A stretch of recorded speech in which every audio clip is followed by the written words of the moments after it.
April Rising, and today I'm going to tackle probably one of my biggest hurdles that I've had.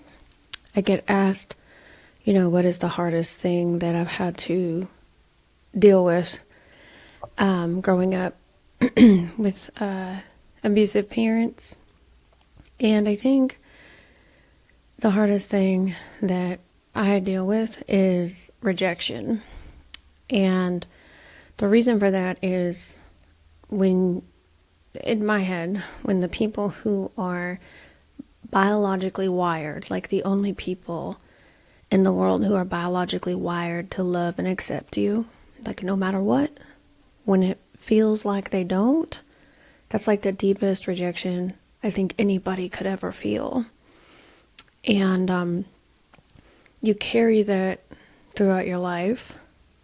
And the smallest little things, not getting picked, to play on the wall ball team or the basketball team, or I think it made me become extremely competitive because I never wanted to be rejected. So I've always wanted to excel to ensure that I was picked first, in essence, and that people would look up to me and that people would respect me and see me, in essence. It's very difficult for me to manage when I do feel rejected or abandoned, or like the hard work that I've done is not being acknowledged or being ignored. And my therapist helped me really overcome this. I think the thing that worked the most was sitting alone by myself and then journaling whatever crazy thoughts were coming into my head, but just taking away all distractions, taking away every person that could hurt me, every person that could reject me, every person that could abandon me, and just being left with me and me alone.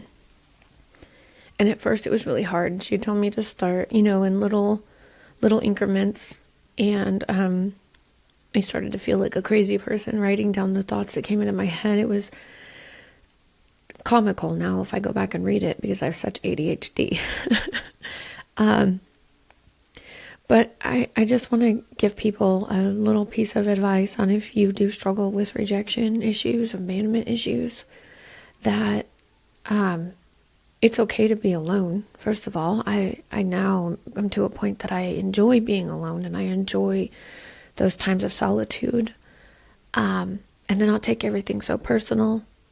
I think the only reason that I can fully do that is because of Jesus, and Jesus has come into my life and been able to let me see how the other people see things, and maybe that I'm missing something that I can't see or know about, and that's why I'm being treated the way I'm being treated. And to know that the only acceptance that I need is from Jesus. I don't have to have acceptance from other people. And even though sometimes it does sting a little and it does hurt a little, especially if you put so much energy and time into individuals or groups and then they all just turn their back on you. I think about different scenarios that I've gone through, and it stings. It stings bad. But at the end of the day, I'm me. And at the end of the day, I've overcome a ton.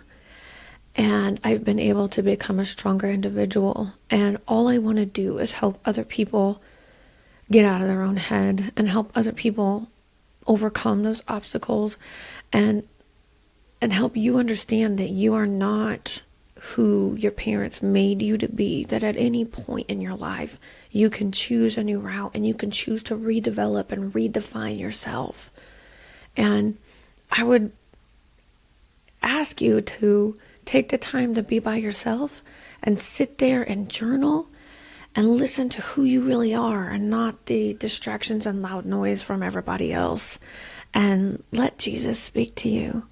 Let Jesus tell you who he created you to be and what your purpose is in the kingdom, because I promise you it's probably bigger than you can even imagine. But you've got to mold and create and step into being that person that can actually handle that. And so I didn't have the best childhood, and that's okay.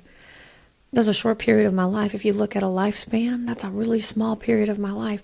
Why should I sit around and let that define the big part of my life, right? You only got from the time you're born to the time you're 18.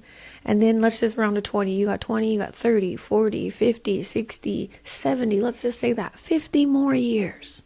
50.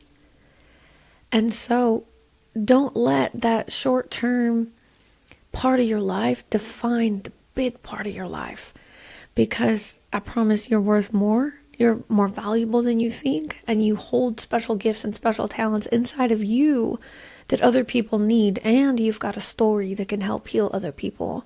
And that's why I do April Rising, because I want to take the tools that I've learned from my therapist, from pastors, from my research, my education, my classes. I want to take all that and I want to be able to give it to people so they can have tools and resources to be able to overcome and step into their God-given purpose.